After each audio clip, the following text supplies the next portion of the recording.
ഇനി നമ്മൾ നോക്കാൻ പോകുന്നത് നമ്മുടെ ഈ നീളം അതുപോലെ തന്നെ ഈ അളവ് ഇങ്ങനെ വന്നു എങ്ങനെയൊക്കെയാണ്.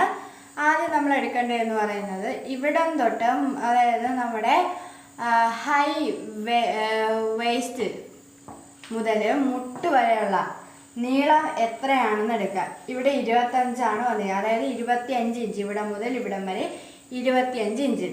അത് നമ്മൾ അടയാളപ്പെടുത്തിയിട്ടുണ്ട്.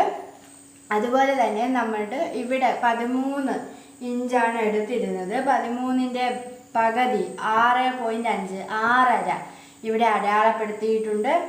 അതിന് ശേഷം ഇവിടേക്ക് ഒരു വര വരച്ച് കൊടുക്കുന്നു. അതുപോലെ തന്നെ നമ്മുടെ കാലിൻ്റെ അടിഭാഗത്തെ വണ്ണം എന്ന് പറയുന്നത് 14ആണ്. 14നെ 2ആയിട്ട് ഡിവൈഡ് ചെയ്തേക്കുവാണ്. അതായത് ഒരു വശത്തേക്ക് 7, ഒരു വശത്തേക്ക് 7, അങ്ങനെ 2ആയിട്ട് ഡിവൈഡ് ചെയ്ത് അതിൻ്റെ മധ്യഭാഗം അടയാളപ്പെടുത്തി അവിടെ നിന്നും ഇങ്ങനെ വര വരച്ചിട്ടുണ്ട്. നമ്മളിനി ഷേപ്പ് ചെയ്ത് കൊടുക്കുവാണ്. ഇതേ നോക്കൂ, ഇവിടെ നമ്മൾ ആദ്യം ഷേപ്പ് ചെയ്ത് കൊടുക്കുന്നുണ്ട്. അധികം വളയ്ക്കൊന്നും വേണ്ട, അത്യാവശ്യം ഒരു വളവ് കൊടുത്ത് ഷേപ്പ് ചെയ്ത് കൊടുക്കാം. അതുപോലെ തന്നെ ഇങ്ങനെ ഈ പോയിന്റിൽ വരത്തക്ക വിധം ഇവിടെ ഈ തുമ്പത്ത് നിന്ന് ഇങ്ങനെ ഷേപ്പ് ചെയ്യുക, ഇവിടെ നിന്നും ഇങ്ങനെ ഷേപ്പ് ചെയ്യുക. അതുപോലെ തന്നെ ഇവിടെ നിന്നും ഇങ്ങോട്ടും ഷേപ്പ് ചെയ്ത് കൊടുക്കുക, ഇവിടെ നിന്നും ഇങ്ങോട്ടും ഷേപ്പ് ചെയ്ത് കൊടുക്കുക.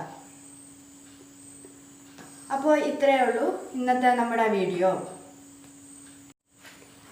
അപ്പോൾ ഇനി നമ്മൾ ഇതിനകത്ത് ചെയ്യാൻ പോകുന്നത് എന്ന് പറയുന്നത് നമ്മൾ എല്ലാ അളവുകളും അടയാളപ്പെടുത്തിയിട്ടുണ്ട്, ഷേപ്പ് ചെയ്തെടുത്തിട്ടുണ്ട്. ഇനി നമുക്ക് ഇത് കട്ട് ചെയ്യാൻ പോവുകയാണ്. അപ്പോൾ നമുക്ക് കട്ട് ചെയ്തിട്ട് വരാം. നമ്മളിവിടെ നമ്മുടെ ഫ്രണ്ട് പീസ് ഇവിടെ വെട്ടിയെടുത്തിട്ടുണ്ട്. ഇനി നമ്മൾ വെട്ടാൻ പോകുന്നത് ബാക്കാണ്. അതിന് വേണ്ടിയിട്ട് നമ്മുടെ തുണിയിൽ പിൻ ചെയ്ത് വച്ചിട്ടുണ്ട്. ഇനി നമുക്ക് ഇത് അടയാളപ്പെടുത്താം. അപ്പോൾ നമ്മൾ പാൻറ്റിനെ ഇവിടെ വരച്ച് അടയാളപ്പെടുത്തി വെച്ചിട്ടുണ്ട്. നമ്മൾ ബാക്ക് സൈഡാണ് ഇനി വെട്ടാൻ പോകുന്നത്. അപ്പോൾ നമ്മളിവിടെ ക്രോച്ചിൻ്റെ ഭാഗത്ത് നിന്നും മുട്ടിൻ്റെ ഭാഗത്തു നിന്നൊക്കെ ഇവിടെ അധികം ഇട്ട് വരച്ചിട്ടുണ്ട്. അപ്പോൾ നമ്മൾ എങ്ങനെയാണ് വരയ്ക്കേണ്ടത് എന്ന് പറഞ്ഞുതരാം. ആദ്യം നമ്മൾ എന്ത് ചെയ്യണമെന്ന് വെച്ചാൽ ഈ ക്രോച്ചിൻ്റെ ഭാഗത്തു നിന്നും ഈ 2.5 അടയാളപ്പെടുത്തണം. അതുപോലെ തന്നെ മുട്ടിൻ്റെ ഭാഗത്തു നിന്നും 2 അടയാളപ്പെടുത്തണം. കാലിൻ്റെ അടിഭാഗം വരുന്ന വശത്തും 1 ഇഞ്ച് അടയാളപ്പെടുത്തണം.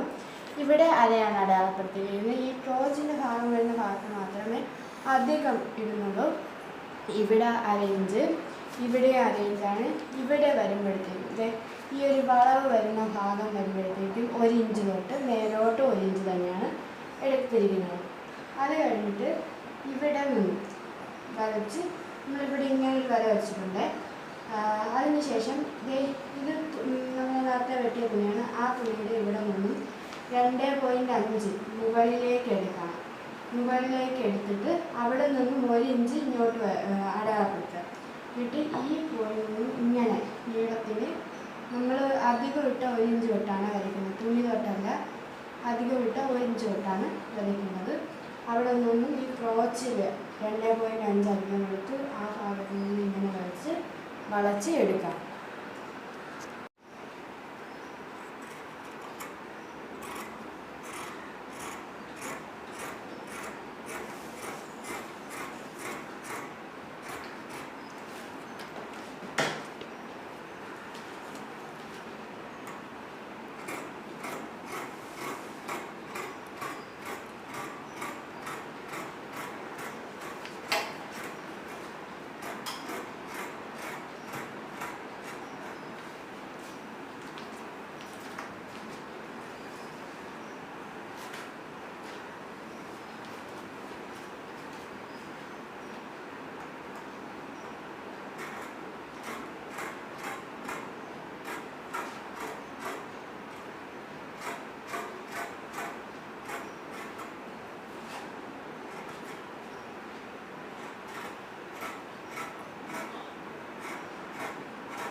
നമ്മൾ പാൻറ് കട്ട് ചെയ്ത് കഴിഞ്ഞിട്ടുണ്ട്.